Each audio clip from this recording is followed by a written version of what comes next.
La méditation de ce 3 février est intitulée « Un amour merveilleux ». Car vous connaissez la grâce de notre Seigneur Jésus-Christ, qui pour vous s'est fait pauvre de riche qu'il était, afin que par sa pauvreté vous soyez enrichis. 2 Corinthiens 8, 9. Nous visitâmes des bâtiments qui étaient autrefois les palais des rois, quand la France était une royauté. Mes pensées se tournèrent alors vers ces rois qui avaient un jour traversé ces grandes pièces et s'étaient tenus dans ces galeries. Qu'en est-il aujourd'hui de leur majesté?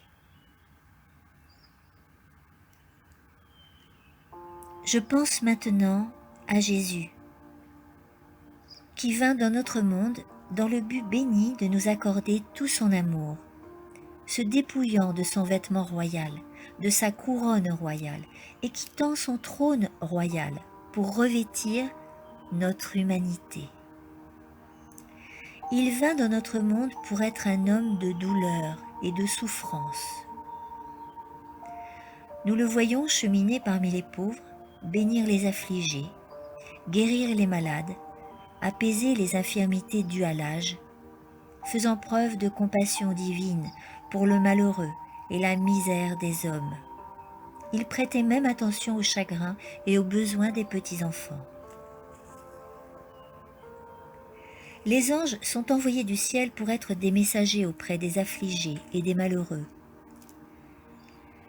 Ces anges venant du monde de lumière, du monde empreint de la gloire de Dieu irradiant de son trône, accomplissent une mission d'amour, de bonté et de bienveillance auprès des êtres humains qui souffrent.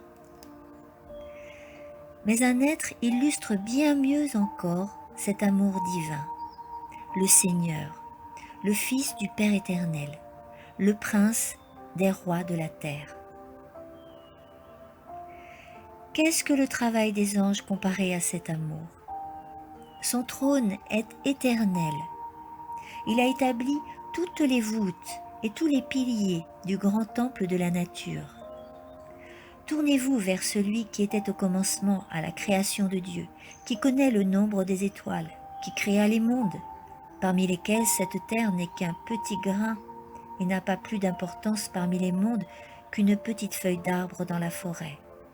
Devant lui, les nations sont une goutte qui tombe d'un seau, de la poussière sur une balance. Ésaïe 40, 15.